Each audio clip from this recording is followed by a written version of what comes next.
여러분하고 함께 인사를 나누겠습니다. 사랑합니다. 샬롬, 사랑합니다. 뒷사람하고도 인사를 나누시고,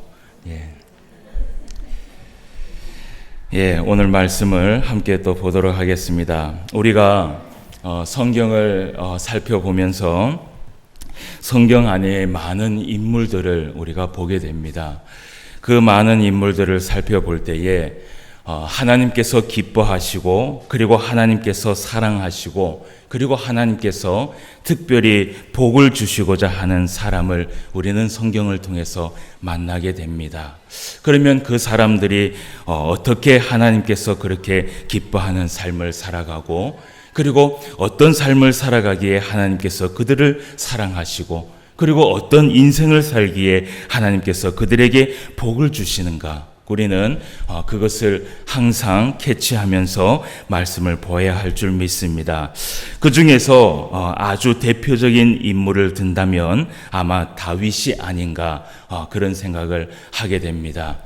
여러분, 이 다윗도 사실은 하나님 앞에 범죄한 사람이었지만, 그러나 이 다윗만큼 하나님 앞에 칭찬을 받은 사람이 없었습니다. 하물며 하나님께서 하나님의 마음에 합한 사람, 여러분, 마음에 합한다라는 것은 쉬운 일이 아니지요. 그런데 하나님께서 이 부족한 다윗에게 나의 마음에 합한 사람이다 라고 할 정도로 하나님께서 이 다윗을 사랑하고, 그리고 이 다윗을 아꼈던 그러한 인물이 바로 다윗이었습니다. 우리가 이 다윗에 대해서 수요일 날 인물을 보면서 한번 이야기를 한 적이 있지만, 이 다윗, 이 히브리어 이 말로 다윗이라고 얘기합니다. 우리가 다윗이라고 얘기하지만 원래는 이 다윗이 다윗이라고 이야기를 하고, 이 다윗이라는 이름의 뜻에는 하나님의 사랑을 극진히 받는 자다라고 이야기를 할 수 있습니다. 여러분, 하나님의 사랑을 받는다라는 것이요, 얼마나 큰 은혜와 은총인 줄 모릅니다. 우리 신포한교회 성도님들은 하나님의 사랑을 극진히 받을 수 있는 그러한 저와 여러분 되시기를 주님의 이름으로 축원드립니다. 오늘 우리가 본문 말씀을 한번 살펴봤는데요. 이 본문 말씀 중에 14절 말씀에 보면 다윗을 얘기하기를 다윗은 막내라라고 이야기를 합니다. 이전 성경에 보니까 이 다윗은 말제라라고 표현을 하고 있는데요. 이 말제라는 이 이름이요, 히브리어 성경에서는요, 이 말제다라고 얘기했을 때 아직 어린 아이를 가리킬 때 쓰는 단어를 말제라고 얘기를 합니다. 여러분, 사실 막내라고 하면 저도 지금 막내이지만 40이 되고 50이 되고 60이 돼도 막내는 막내입니다. 그런데 여기 성경에서 말제다라고 이렇게 기록을 한 것은요, 아직 어린아이라는 것입니다. 어린아이면서 그 가족 가운데에 가장 막내라는 그것을 가리키고 있는 것이지요. 그래서 이 다윗이 전쟁터에 나가지 못하는 나이였습니다. 그러면 전쟁터에 나가지 못하는 나이는 몇 세였느냐? 우리가 이것을 위해서 창세기, 출애굽기, 레위기, 민수기를 본 것이지요. 여러분, 전쟁터에 나가지 못하는 나이는 20세 이하를 뜻합니다. 여러분, 20세 이하를 왜 뜻하냐 하면 민수기에서 사람의 수를 셀 때 여러분 어떻게 세웠습니까? 싸움에 나갈 만한 20세 이상의 남자들을 세웠다라고 기록이 되어 있지요. 그러니까 20세 밑에의 아이들은 어떻게 해요? 세지 않았다라는 것이에요. 전쟁터에 나가지 못한다라는 것이에요. 그래서 여러분, 다윗이 오늘 전쟁터에 나갔습니까? 나가지 못했습니까? 나가지 못했지요. 그렇기 때문에 다윗의 이때의 나이는 20세 이하로 우리가 볼 수 있는 것이지요. 그래서 여러분 우리가 성경을 이렇게 처음부터 아주 이 질서 있게 보게 되면 이러한 것들을 충분히 우리가 주석이 없어도 해석을 할 수 있는 것입니다. 그래서 다윗이 20세 이하의 아직 어린 아이를 가리키고 있습니다. 자, 우리가 그러면 이 다윗의 나이를 우리가 살펴보았으면 지난 시간에 우리 말씀을 이어서 조금 말씀을 보도록 하겠습니다. 16장 14절 말씀을 한번 우리가 펴보도록 하겠습니다. 16절 14절 말씀. 16장 14절 말씀에 보면 자, 여호와의 영이 사울에게서 떠나고 여호와께서 부리시는 악령이 그를 어떻게 했다 그래요?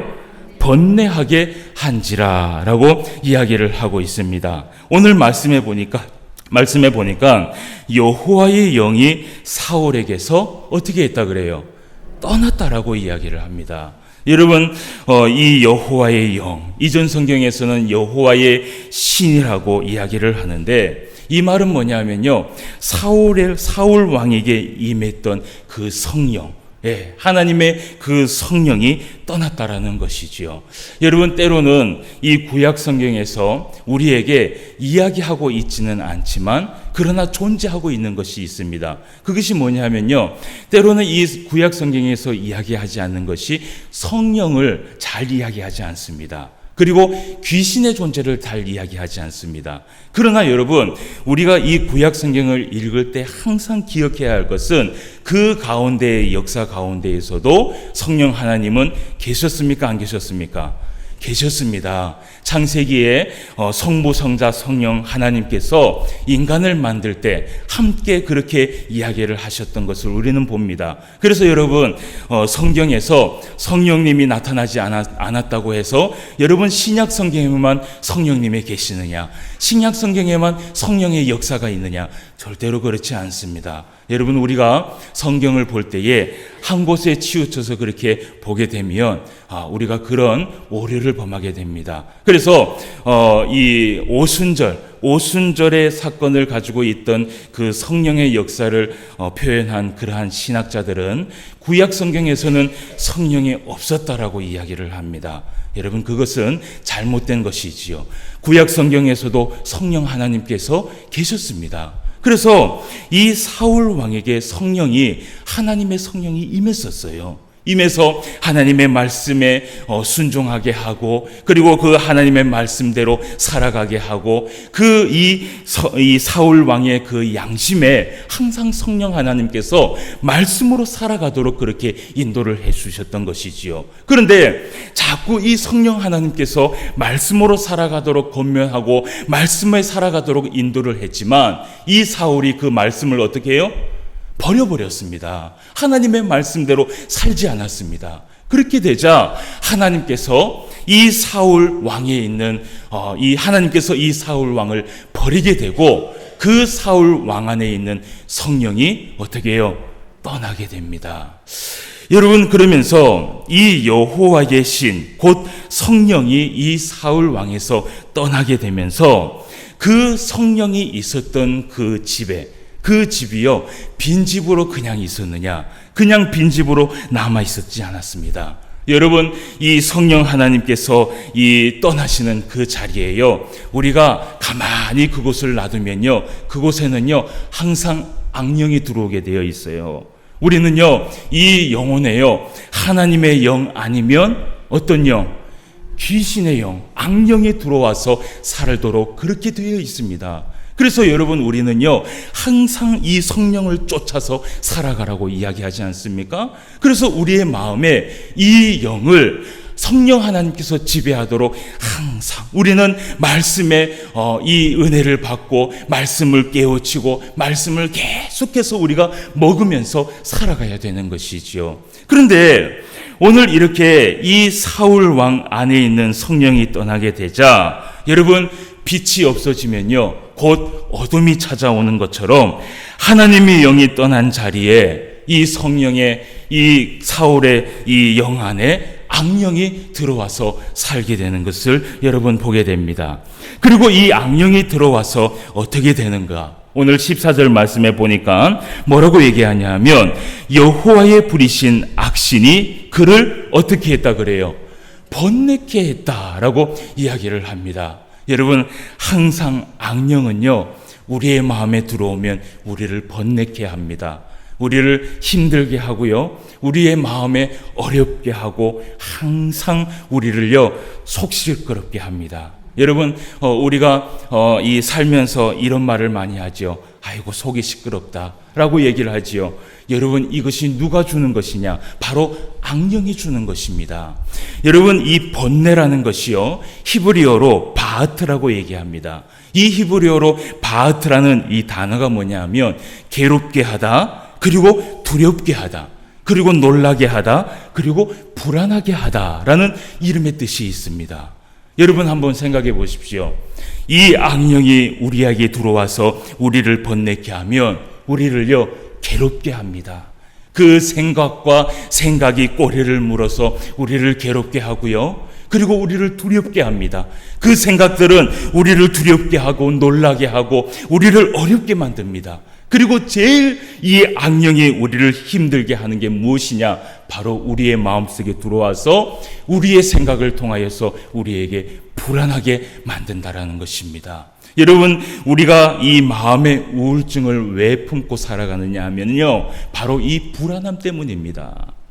여러분, 그런데 이 악령이 우리의 마음에 들어오면 괴로운 마음과 두려운 마음과 불안한 마음과 우울한 마음을 주는데, 여러분, 그러면 하나님의 그 성령이 우리의 마음에 들어오면 어떤 마음을 주실까요? 하나님의 성령이 우리의 마음에 들어오면 과연 우리의 마음이 괴로운 마음과 두려운 마음과 불안한 마음과 우울한 마음을 주실까? 여러분, 우리는 그것을 생각해 봐야 합니다.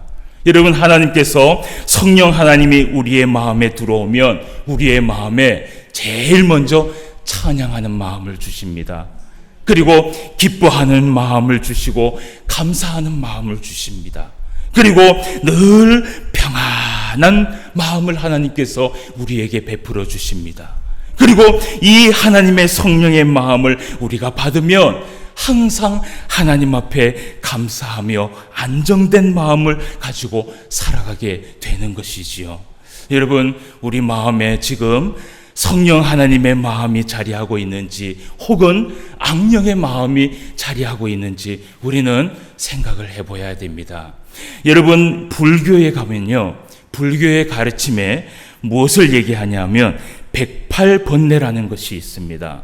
여러분, 불교에서 108번뇌를 세워나간다라고 말을 하는데요, 그러면서 이 불교의 이 신자들이 뭐라고 얘기하냐면요, 성냄의 얼매임, 죄를 숨김의 얼매임, 졸음의 얼매임, 잠의 얼매임, 인색함의 얼매임, 그러면서 108번의 번뇌를 세워나가면서 자기를 성찰하라고 이야기를 합니다.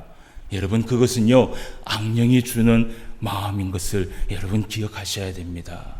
여러분, 불교에서는 이 108번뇌에 대해서 이야기하고 가르치지만 성경에서는 그러면 하나님께서 성령의 마음을 통하여서 우리에게 무엇이라고 말씀을 하시는지 아십니까? 여러분, 마태복음 11장 28절에 하나님께서 이렇게 말씀하십니다. 수고하고 무거운 짐진 자들아, 다 내게로 오라. 내가 너를 쉬게 하리라. 아멘. 그리고 마태복음 6장 33절 34절 말씀에 또 하나님께서 이런 말씀을 하십니다. 그런즉 너희는 먼저 그의 나라와 그의 의를 구하라. 그리하면 이 모든 것을 너희에게 더하시리라. 그러므로 내일을 위하여 염려하지 마라. 내일 일은 내일이 염려할 것이요 한날의 괴로움은 그날로 족하니라. 아멘. 또 성경은 얘기합니다. 요한복음 14장 27절 말씀에 예수님께서 얘기하시기를 평안을 너희에게 끼치노니 곧 나의 평안을 너희에게 주노라. 내가 너희에게 주는 것은 세상이 주는 것과 같지 아니하리라. 너희는 마음에 근심하지 말고 두려워하지 말라라고 말씀을 하셨습니다. 여러분, 시편 113편 1절과 3절 말씀에 뭐라고 말씀하시는지 아십니까? 할렐루야, 여호와의 종들아 찬양하라. 여호와의 이름을 찬양하라. 해 돋는 데서부터 해 지는 데까지 여호와의 이름을 찬양을 받으시리로다 라고 기록을 하고 있습니다. 여러분, 성경은 성령의 사람은 항상 하나님 앞에 찬양하며 항상 하나님 앞에 모든 것을 내려놓으며 항상 하나님 앞에 그 마음을 하나님 앞에 다 쏟으면서 살아가라고 이야기를 하고 있습니다. 성경은요, 우리에게 번뇌하라고 이야기하지 않습니다. 고민하라고 얘기하지 않습니다. 생각하라고 이야기하지 않습니다. 내일 일은 내일 염려하라고 성경은 이야기하고 있다는 것입니다. 여러분, 그런데 이 사울 왕이 그 악령을 받자 어떤 마음이 생기느냐? 그 안에 번뇌가 생기는 것이에요. 여러분, 제가 이 성경의 관점에서 이 본 마귀와 악령이 하는 일에 대해서 제가 조금 기록을 해서 가지고 왔습니다. 여러분, 우리가 이 성경을 보면서 항상 기억해야 할 것이 뭐냐면요, 귀신이 역사하는 일에 대해서 우리가 공부를 잘 해야 됩니다. 왜냐하면요, 내가 지금 이 내 마음속에 일어나고 있는 이 일들이 과연 성령님께서 주는 것인가, 혹은 악령이 주는 것인가, 여러분 이것을 잘 판단해야지요. 만약에 우리가 하나님의 말씀을 붙들고 살아가면서 악령이 우리에게 마음을 주면요, 그 마음을 어떻게 해야 됩니까? 예수 그리스도의 이름으로 쫓아내야 됩니다. 그런데 그 악령이 들어옴에도 불구하고 악령이 들어온지 모릅니다. 그러니까 그것을 가만히 놔두니까 그 악령이 우리의 마음에 들어와서 무엇을 줍니까? 처음부터 다시 해야 되겠어요. 악령이 우리의 마음에 들어와서 무엇을 줍니까? 번뇌를 줍니다. 괴로움을 줍니다. 아픔을 줍니다. 생각에 생각을 물도록 우리를 괴롭게 합니다. 여러분, 그래서 귀신이 우리의 마음에 들어와서 무엇을 하고 있는지 그것을 잘 알아야 되는 것이에요. 그래서 여러분, 우리가 하나님의 말씀과 이 악령의 이 일하는 것을요, 잘 구분할 수 있는 그 말씀이 우리의 마음 안에 굳게 세워져 있어야 됩니다. 여러분, 우리가 앞에 있는 이것을 보면서 함께 말씀을 한번 보도록 합시다. 자, 성경에서 이 마귀와 악령이 한 일에 대해서 제가 말씀을 좀 뽑아봤습니다. 이 악령이 하는 일이 뭐냐면 사람으로 하나님을 어떻게 합니까? 대적하게 합니다. 이것이 바로 악령이 하는 일입니다. 그리고 두 번째, 하나님과 사람 사이를 이간질합니다. 또한 사람과 사람 사이를 이간질하는 것이 바로 이 악령이 하는 일입니다. 그래서 하나님을 의지하지 못하게 합니다. 그래서 이 번뇌를 통하여서, 이 생각을 통하여서 그 생각을 꼬리를 물게 합니다. 하나님을 어떻게 해요? 잊어버리게 하는 것이에요. 그리고 세 번째, 사람을 항상 속이는 존재가 바로 악령입니다. 그리고 네 번째, 항상 무엇을 합니까? 거짓말을 합니다. 너는 하나님의 말씀대로 살 수 없어라고 얘기를 합니다. 너는 거기에서 벗어날 수 없어라고 얘기를 해요. 항상 거짓말을 합니다. 그리고 거짓말을 하기 위해서 참말도 합니다. 이것이 바로 사단이 하는 일입니다. 그리고 이 악령이 다섯 번째, 의심의 씨앗을 뿌려서 진리를 어떻게 해요? 의심하게 합니다. 하나님의 말씀을 듣지 못하게 합니다. 그리고 여섯 번째, 성도의 마음을 혼미하게 하여서 말씀을 확실히 깨닫지 못하게 방해하는 것이 바로 악령입니다. 그리고 일곱 번째, 형제, 자매, 부부, 이웃, 동료 간에 이간질을 시킵니다. 그리고 여덟 번째, 형제, 자매, 부부, 이웃, 동료 간에 어떻게 해요? 다투게 합니다. 화가 치밀어 오르게 합니다.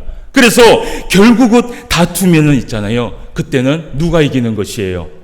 마귀가 이기는 것이에요. 이것이 바로 악령이 하는 일입니다. 그리고 아홉 번째, 사람의 영혼을 도둑질합니다. 그리고 열 번째, 사람의 영혼을 멸망의 길로 이끕니다. 자, 11번째, 죄짓게 유혹하고 죄지은 후 죄책감에 시달리게 만듭니다.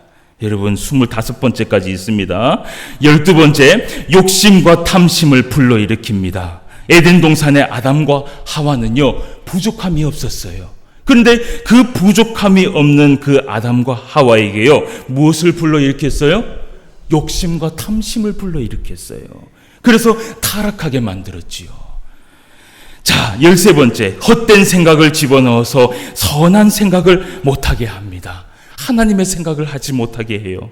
자, 14번째, 온갖 철학과 온갖 사상과 온갖 이념과 이데올로기를 만들어서 사람의 생각을 묶어둡니다. 그리고 15번째, 온갖 오락과 쾌락거리를 만들어 귀한 시간을 빼앗아갑니다. 우리로 하여금 하나님의 말씀을 읽지 못하게 하고 하나님을 찬양을 못하게 하고 하나님 앞에 기도하는 생활을 어떻게 해요? 못하도록 하는 것이 바로 악령이 하는 일이에요. 여러분, 내가 왜 그렇게 하나님의 말씀을 읽지 못하고 내가 왜 그렇게 하나님을 찬양하지 못하고 기도하지 못했는가? 그 시간을요, 자꾸 악령이요 가져가서 그런 것이에요. 자, 그리고 몇 번째지요? 16번째. 자, 16번째, 성경을 오해하고 착각하게 만듭니다. 17번째, 성경을 읽고 듣고 배울 수 있는 기회를 미루다가 어떻게 해요? 놓치게 만듭니다. 그리고 18번째, 이방 종교를 만들어서 진리를 회방하게 합니다. 우상을 만드는 것이지요. 그리고 19번째, 약한 자들을 유혹하고 핍박합니다. 그리고 20번째, 공동체의 파벌을 만들어서 싸우게 합니다. 그리고 21번째, 신화나 설화나 온갖 미신을 조장하여 진리를 훼손하게 합니다. 그리고 22번째, 끊임없이 진리를 공격하여 말씀의 권위를 손상시킵니다. 그리고 23번째, 온갖 문화라는 옷을 입고서 성도를 헷갈리고 타락하게 만듭니다. 그리고 24번째, 사람 마음속에 끊임없이 악한 생각을 어떻게 해요? 집어넣습니다. 그리고 25번째, 다 같이 읽어봅시다. 시작. 악한 생각을 받아들이는 사람에게 어떻게 해요? 직접 들어갑니다. 여러분, 그 예로 요한복음 13장 2절 말씀에 보면 마귀가 벌써 시몬의 아들 가룟 유다의 마음에 예수를 팔려는 생각을 넣었더라 라고 되어 있고, 요한복음 13장 27절 말씀에 조각을 받은 곧 사단이 그 속에 어떻게 했다 그래요? 들어갔다 라고 이야기를 합니다. 여러분, 이것이요 바로 악령이 하는 일이에요. 악령이. 그러니까 자꾸 우리의 마음속에 악한 생각을 집어넣고 우리의 마음속에 하나님의 생각을 못하도록 만들어 놓고 우리의 마음에 생각을 넣어서 끊임없이 우리가 시간을 허비하도록 만드는 것이 바로 악령이라는 것입니다. 여러분, 이렇게 이 사울이요, 그것에 번뇌하고 그것에 힘들어하고 그것에 어려워하고 그것에 힘들어하니까 이 사울이요 처방을 하나 내리는데, 여러분 16장 16절 말씀을 한번 우리가 보도록 하겠습니다. 16장 16절 말씀에 보니까, 자, 원하건대 우리 주께서는 당신 앞에서 모시는 신하들에게 명령하여 수금을 잘 타는 사람을 구하게 하소서. 하나님께서 부리시는 악령이 왕에게 이를 때에 그가 손으로 타면 왕이 나으리이다 하는지라. 아멘. 여러분, 이 16장 16절 말씀에 보니까요, 이 사울의 번뇌, 이 사울의 이 괴로움 때문에 무엇을 신하들이 이야기를 합니까? 수금을 잘 타는 한 사람을 데리고 오십시오 라고 얘기를 합니다. 그러면서 다윗을 데리고 오라고 이야기를 하지요. 그래서 이 다윗을 데리고 오려고 이 신하들이요, 이 사울 왕한테 얘기하니까 사울 왕이요 데려오라고 얘기를 합니다.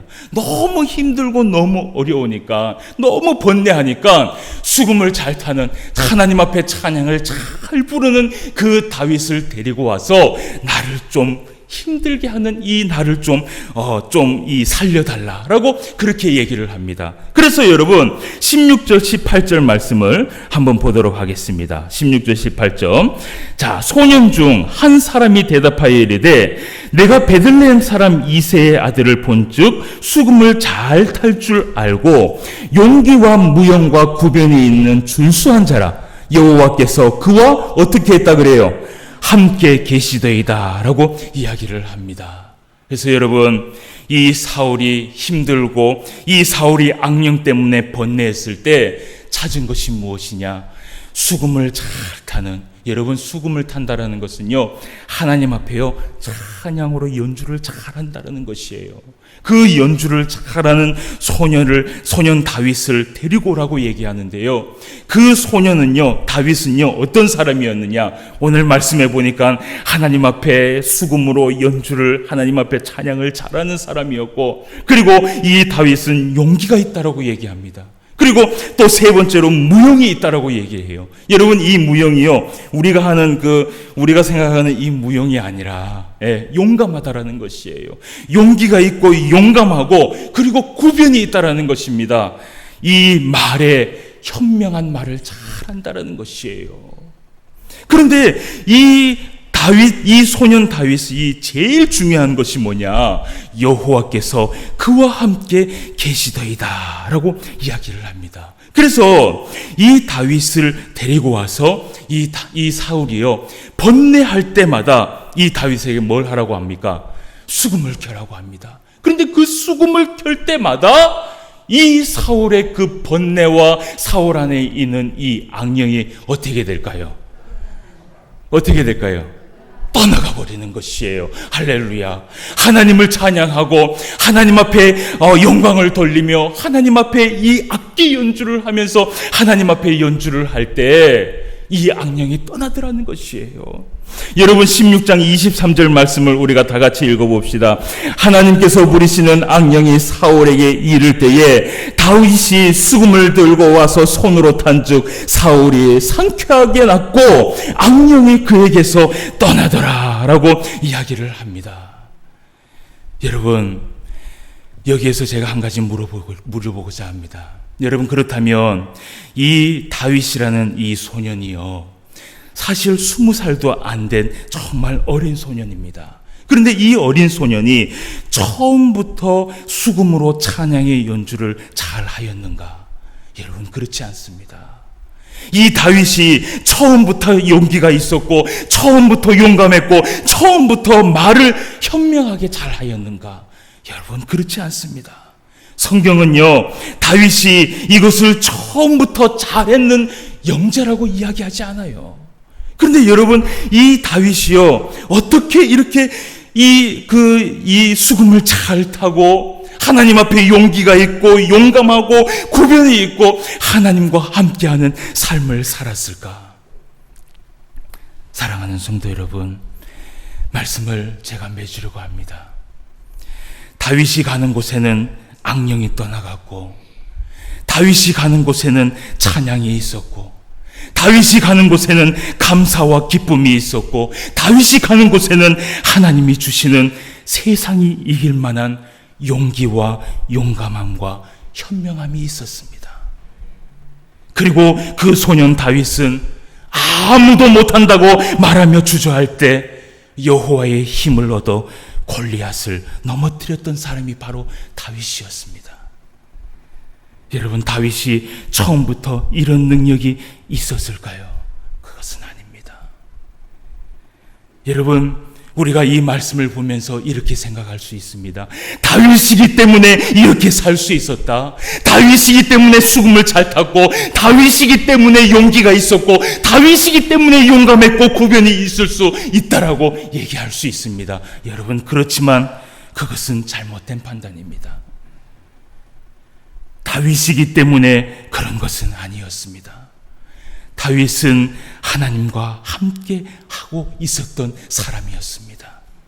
사랑하는 성도 여러분, 우리도 다윗처럼, 아니 다윗보다 더 능력 있게 용기와 용감함을 가지고 하나님 앞에 살아갈 수 있습니다. 소년 다윗의 신앙과 용기는 하나님께 하루아침에 받은 것이 아니었습니다. 다윗은 이러한 신앙과 용기를 얻기 위하여서 하나님을 알기 위해 열심히 아마 달려갔을 것이에요. 그 결과 이 다윗은 악령뿐만 아니라 아무도 넘을 수 없다고 말한 그 골리앗까지 넘어뜨린 사람이 바로 다윗이었습니다. 사랑하는 성도 여러분, 오늘 여러분들을 번뇌케 하면서 나를 두렵게 하고 나를 우울하게 하고 나를 하나님 앞으로 나아가지 못하게 하는 악령이 있습니까? 골리앗처럼 넘지 못할 삶처럼 보이는 인생의 장애물이 있지는 않습니까? 소년 다윗을 보시기 바랍니다. 그는 전심전력하여 하나님을 쫓아갔으며 모든 것을 하나님 앞에 맡기고 찬양하며 기뻐하며 감사하며 살아간 사람이 바로 다윗이었습니다. 여러분, 우리가 다윗처럼 살 수 있을까요? 없을까요? 다윗처럼 살 수 있습니다. 아니, 다윗보다 더한 삶을, 더한 인생을 우리는 살아갈 줄 믿습니다. 여러분, 그러려면 우리가 하나님 앞에 어떻게 살아가야 하느냐? 하나님을 사랑하고 하나님의 말씀을 사모하고 하나님을 찬양하면서 정말 하나님 앞에 기뻐하며 감사하며 살아가는 우리의 삶이 되어야 할 것입니다. 여러분, 그러한 삶을 살아가실 때 오늘 다윗에게만 아니라 오늘 하나님께서 우리에게 이 능력과 은혜를 베풀어 주실 줄 믿습니다. 이 말씀을 붙들고 살아갈 수 있는 저와 여러분 되시기를 주님의 이름으로 축원드립니다. 다 같이 기도드리겠습니다. 하나님 아버지, 하나님의 은혜를 진심으로 감사함을 드립니다.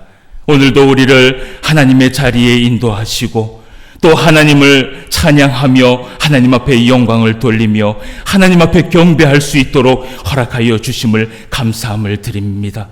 하나님을 경배하고 하나님을 높이 올릴 때에 우리의 마음에 있는 악한 영혼이 떠나가는 것을 우리는 믿고 나아갑니다. 아버지 하나님, 우리의 삶에 다윗 같은 인생이 될 수 있도록 주님 인도하여 주시옵소서. 다윗이 간 곳에는 모든 악령이 떠나갔고 다윗이 간 곳에는 정말 하나님께서 함께해 주신 것을 우리는 말씀을 통해서 보게 됩니다.